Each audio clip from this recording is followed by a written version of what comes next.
many of my discussions with people who embrace Christianity goes to a very central issue, and that is the responsibility that Jewish people have in determining who's a true prophet and who's not. And there's immediate confusion that takes place, because what they understand me to be saying is that, well, the Jewish people are going to decide who's a prophet and who's not.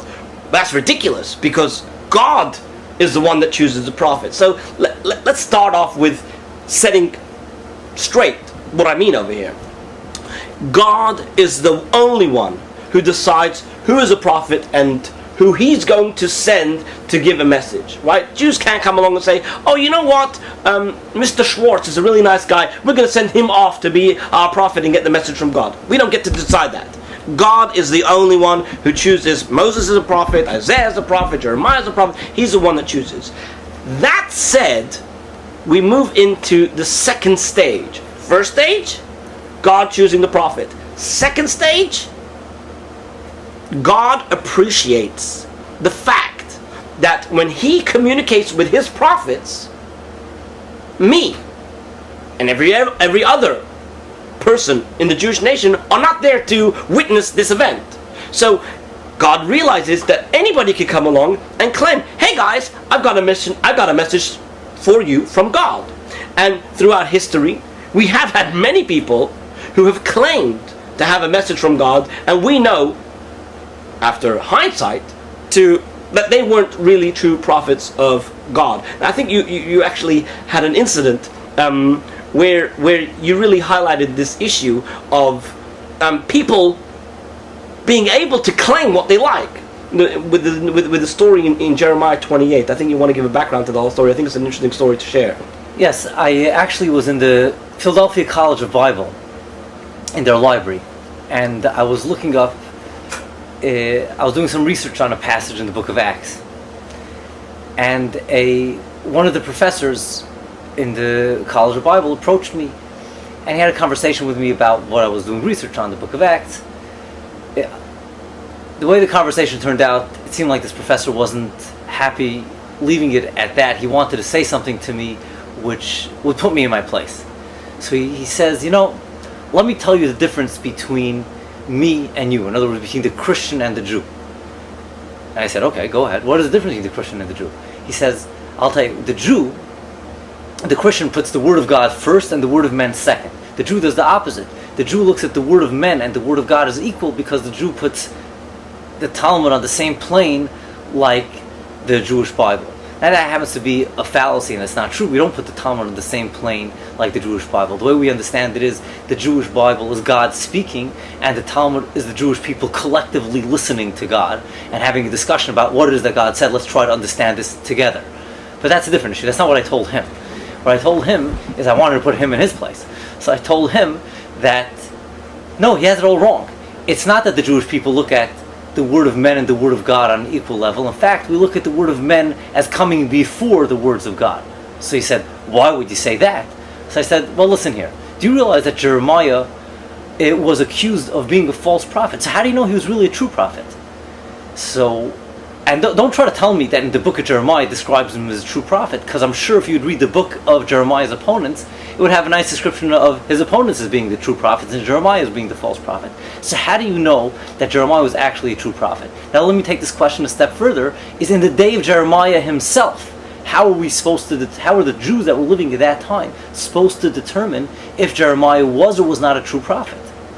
So the professor was quiet.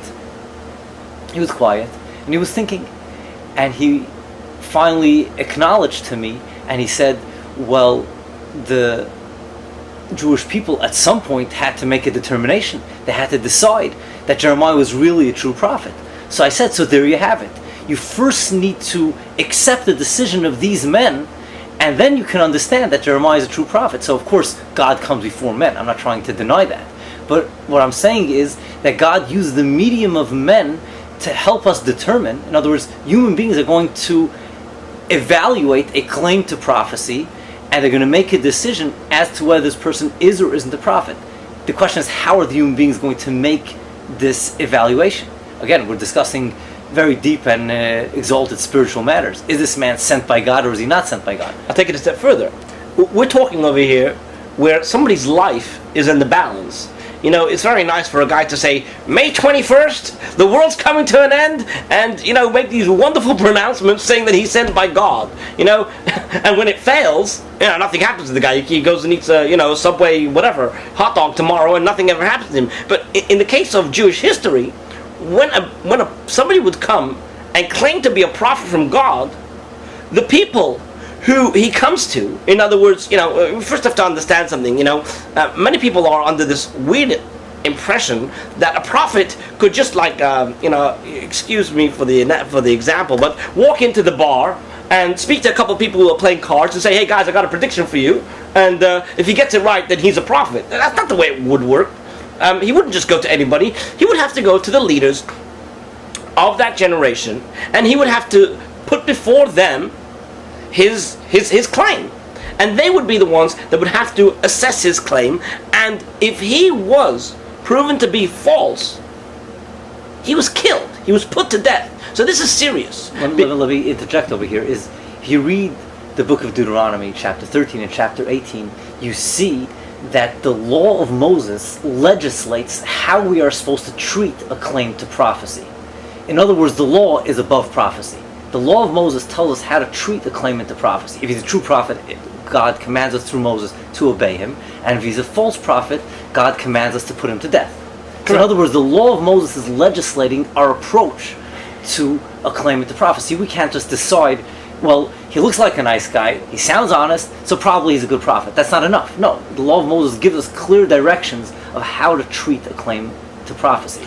Right, and the law of Moses also tells us, that when it comes to deciding things which are of extreme nature, so for the example of capital punishment, which a false prophet would be subjected to, this is something that is not just decided upon by the common folk. This is something that's taken to the judges and the leaders of that generation, exactly, to determine whether this person is or is not. In other words, the arbitrators of God's law are going to be the ones to determine if this man is a true prophet or a false prophet. Right. So let me just interject and say that the fact that we have the book of Jeremiah today, the fact that we have the book of Isaiah today, the fact that we have the book of Daniel, Esther, Ruth, etc., is all because at some point in time in history of the Jewish people, the arbitrators of God's law, the ones recognized by the Jewish people, accepted that these prophets were true prophets, that these books were written with divine inspiration. But that's not to say that in their own day, many of these prophets were actually persecuted by their contemporaries. 100%. So, for example, one thing that is often overlooked, and I brought this up with some Christians, right?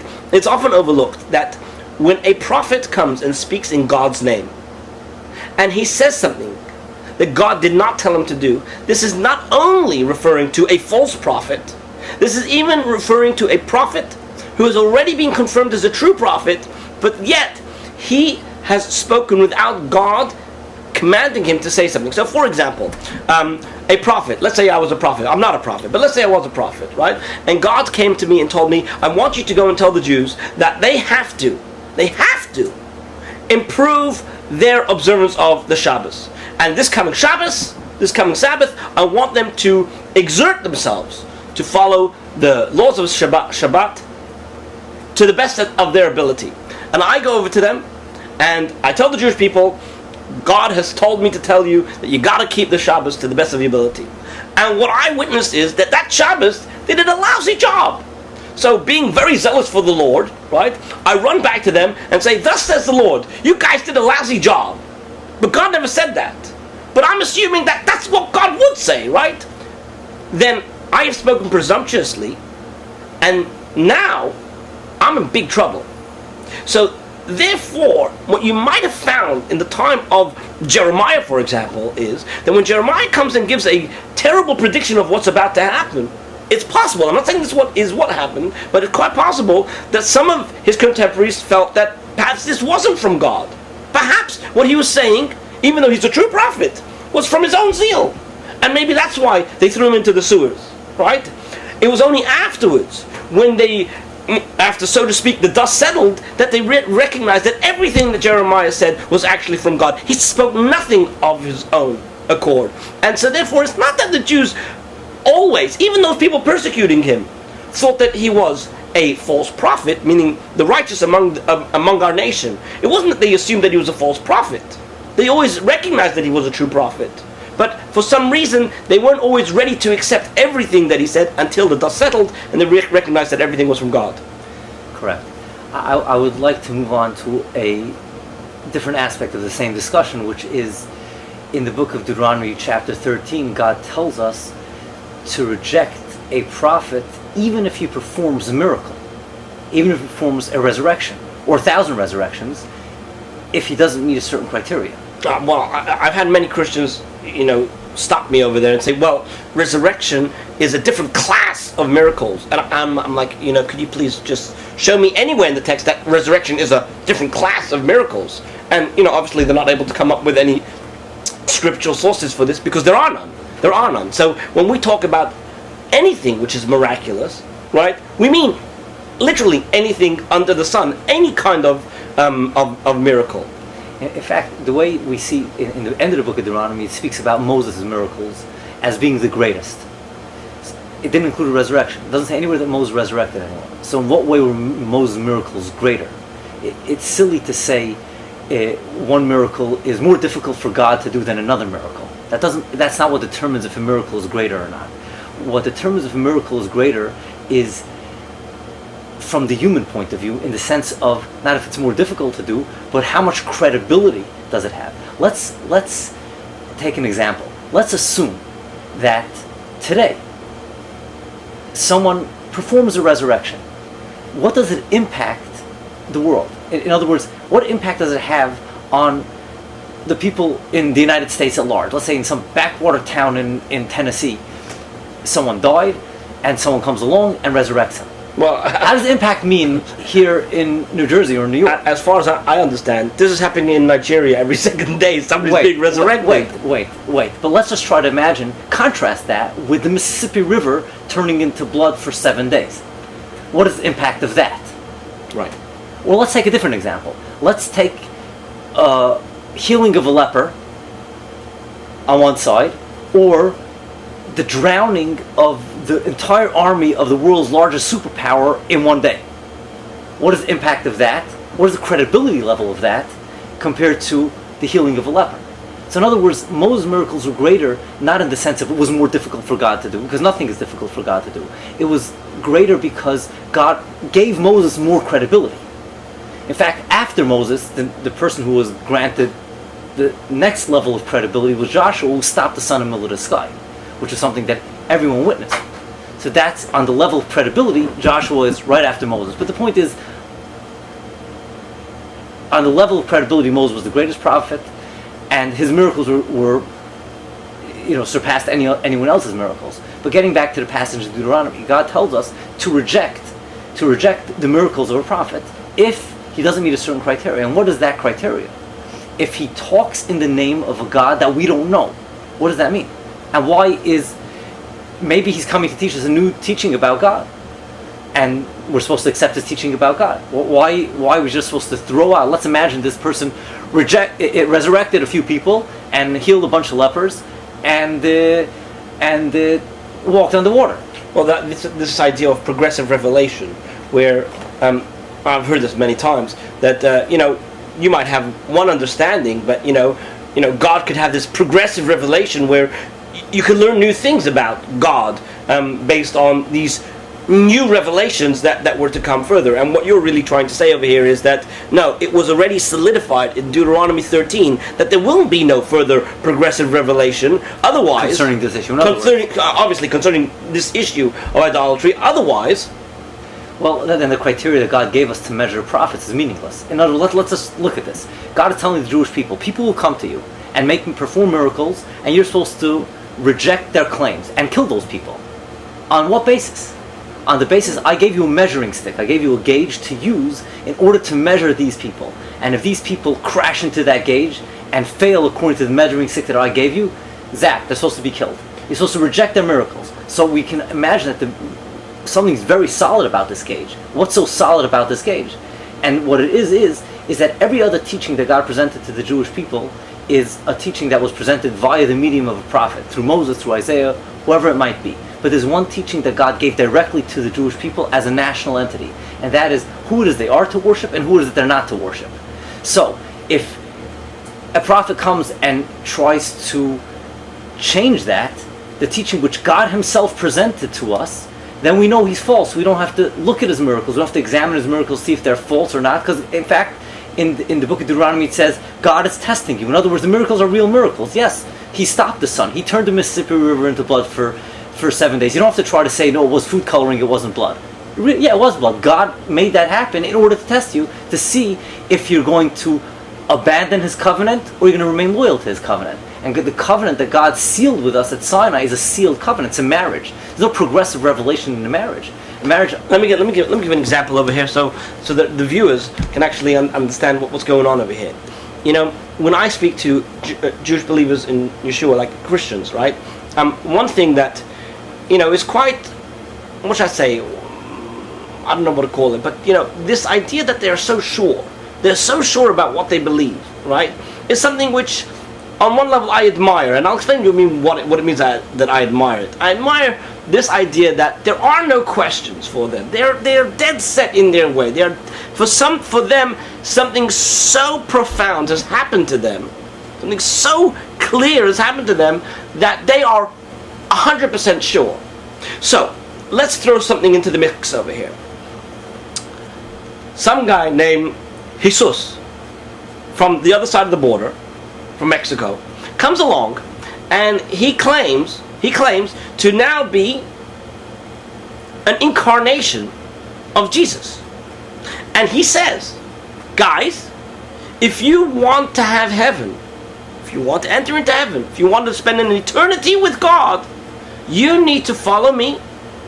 You need to devote your worship towards me, because if you don't, then you will burn forever in hell. What would it take for a Christian to take this guy serious? Now, what's quite obvious to me is a Christian listening to me would be laughing their head off. What are you, crazy? Some guy from Mexico coming and claiming to be an incarnation? Obviously, the guy's crazy.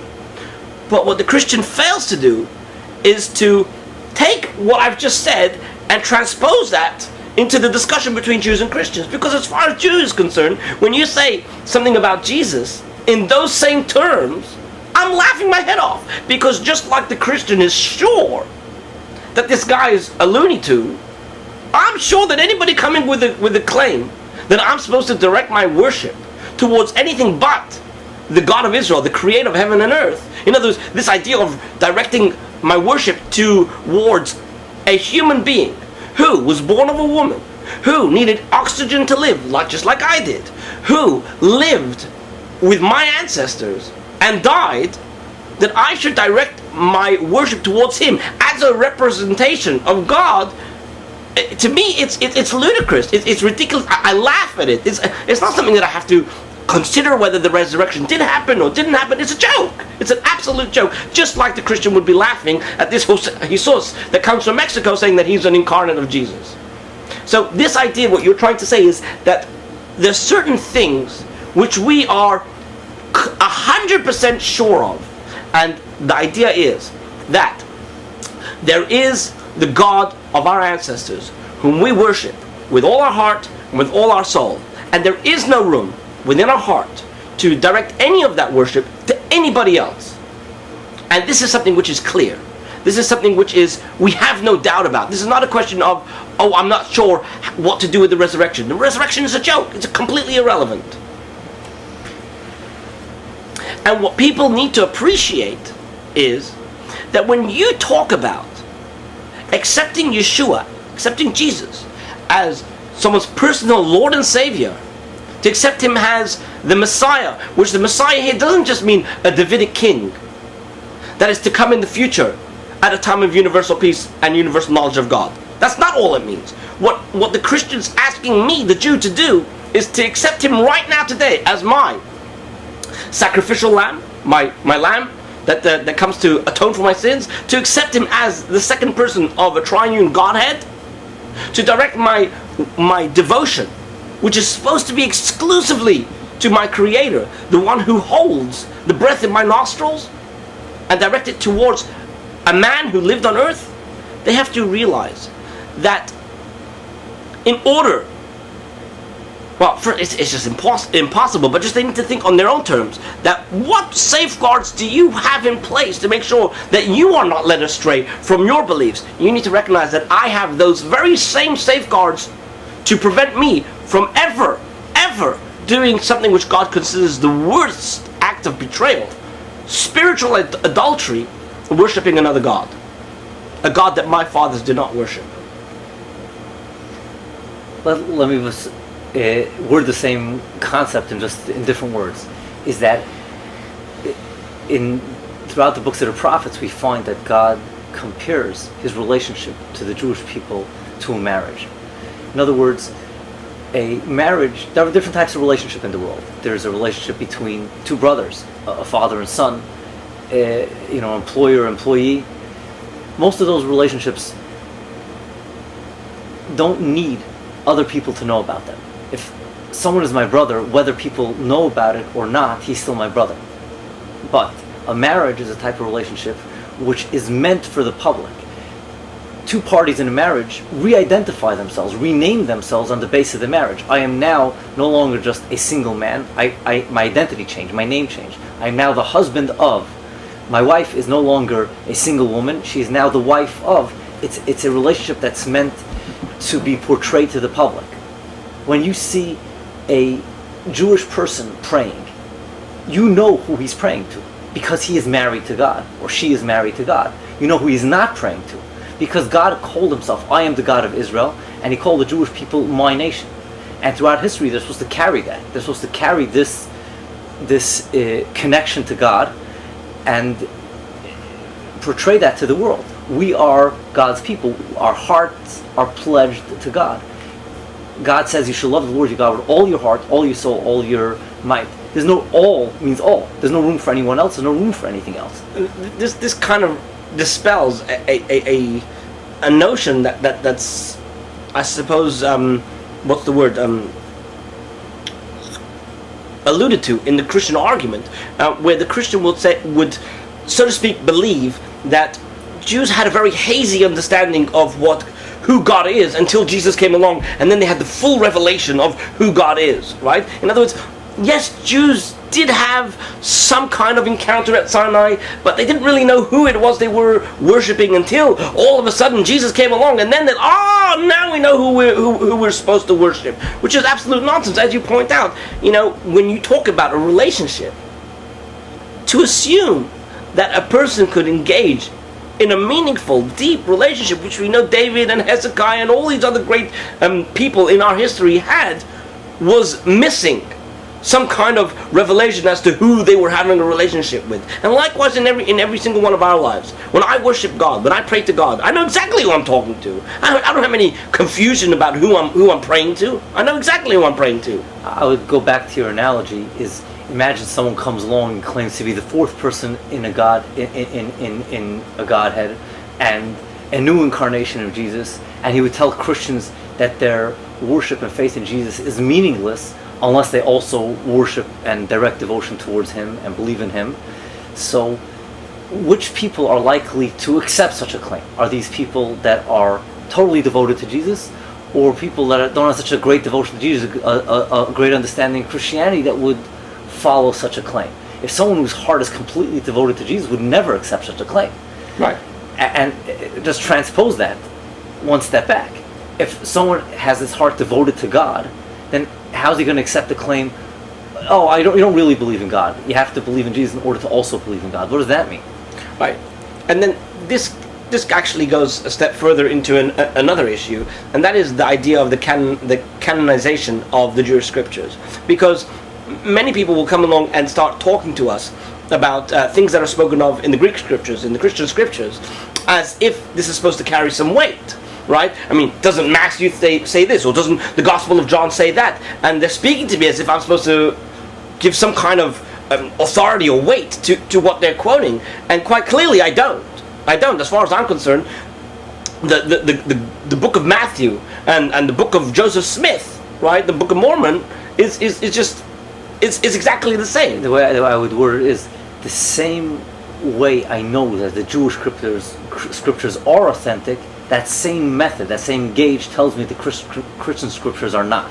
Explain what you mean. In other words, God called the Jewish people as witnesses. He handed His law to them. He gave them this gauge that we spoke of. He gave them this gauge by which to measure the prophets and separate the true ones from the frauds. So if you accepted the Jewish people dispensed this duty, then you have a right to accept the Jewish scriptures. What do you mean by dispense this duty? In other words, God gave the Jewish people the duty of, when a claimant to prophecy comes, He's going to send the prophet to the Jewish people, and they're going to accept him on the basis of the law of Moses, the way that God directed them, according to the gauge and according to the measuring stick that He gave them, according to the criteria that He gave them, and then these words will be canonized, eternalized, and will be passed on to the world. So this idea that we can turn around in 2013 and say the book that we have today, right, with all these prophets, in other words, the Jewish scriptures are truly from prophets who are credible, is really dependent on accepting the witnesses that bring these scriptures to you. In other words, you see this paper over here? This paper is not worth the paper it's written on, right? If you don't have somebody coming along and telling you that the person claiming to be the author is really the author, and that the person who's writing has some kind of authority to be writing this. So the book of Isaiah, if somebody comes along and plunks down a manuscript, right? They go to Qumran and they find in Qumran a script over there and a scroll, and it says over there that this book was written by Isaiah, right? Now this book, right, that's claiming to be written by Isaiah in Qumran, if it doesn't have any witnesses to come and support that claim, then the paper's not worth the paper it's written on. In other words, there's no reason why I should accept that as authoritative. So what we're saying is, you need the witnesses. You need the witnesses to authenticate the book itself. Who are the witnesses to the books of the Jewish scripture? So in other words, you need a witness to authenticate that Isaiah actually lived, that he actually wrote this book. But there's another step also, that Isaiah was an authentic prophet. Correct. And if you accept testimony of the Jewish people concerning these matters, then you have the Jewish scriptures, but then you don't have the Christian scriptures, because the Jewish people testify that the authors of Christian scriptures were frauds. These books are not authentic revelation from God. Now, if you say that the Jewish people are wrong in their evaluation of the Christian scriptures, you have every right to say that, but you have to throw out the Jewish scriptures as well, because then how do you know that they're right in their evaluation of Isaiah, Jeremiah, Daniel, Esther, and Ruth? Correct. So therefore, you need to accept that God determined that the nation of Israel will be His eternal witnesses to the exclusion of everybody else, and they will be the ones who will execute the God-given mission that they have to not only observe and keep the law, but to actually preserve it for all time. So as it says in Psalm 78 verse 5 and 6, that this is going to be passed down from generation to generation, and that's how the last generation will find out what the truth really is. In other words, how do I, Eli Cohen, today know that the Jewish scriptures are true? I know this because I trust the testimony of the Jewish people. You see, here's an important point that I want to make. Both Jew and Christian believe that they have something in common. What's that thing we have in common? The Jewish scriptures. However, where we differ is right from the beginning. Why do you accept the Jewish scriptures? And why do I accept the Jewish scriptures? The Christians don't necessarily accept the Jewish scriptures for the same reason why I, as a Jew, accept the Jewish scriptures. They may have a completely different reason. And the reason which I would posit on their behalf, excuse me if you don't mind, and is the reason why they believe that the scriptures are authentic is because, as far as they're concerned, Jesus, Yeshua, accepted those scriptures. So as far as they're concerned, because they believe that Yeshua accepted those scriptures as the Jewish scriptures, That's why they're true. Obviously, as far as I'm concerned, that has no bearing on the authenticity of the Jewish scriptures. I couldn't care less what Yeshua thought about the Jewish scriptures. I mean, if Yeshua turned around, as Marcion did, and completely ignored the Jewish scriptures, that would have no bearing on me. Why? Because I base my whole case for the authenticity of the Jewish scriptures on the testimony of the Jewish people. Now let me just comment on that. What I find Christians have a problem with that is you're relying on men. You're relying on the Jewish people. I rely on God. What you have to realize is that God appointed the Jewish people as his witnesses, as it explicitly says in Isaiah. And he appointed this medium of father to son through the life of the Jewish people to testify to his truth to future generations. Well, let me just add that God promises in Isaiah 59, as I mentioned before, that he would make sure that this process would ultimately be successful. And you know what? The fact of the matter is, notwithstanding all the persecution that the Jewish people, when I talk about the Jewish people, I mean my community, who are physical descendants of the Jewish people back in the time of Isaiah, the amount of persecution that we went through to survive not only as a nation, but also to survive with a faith system and faith structure intact, that could only be with the help of God. Because Christianity, as well as Islam, had tried so hard to get us to abandon our faith structure, abandon Judaism, and embrace their teachings. And the fact that we fought tenaciously and won, despite all the odds, can only be ascribed to God's hand. Interestingly, is that I find that after the Holocaust, many Christians acknowledge that the physical Jewish nation indeed stand in some special relationship with God. But what they still fail to recognize is that it wasn't just a physical entity that survived, but a spiritual entity that survived. In the book of Exodus, chapter 31, God promises that the sign of the Sabbath will remain eternally amongst the Jewish people as a sign, a covenantal sign between him and the Jewish people. There's only one community that's been continuously observing the Sabbath, the seventh day, since Sinai till today, and that's our community. Correct.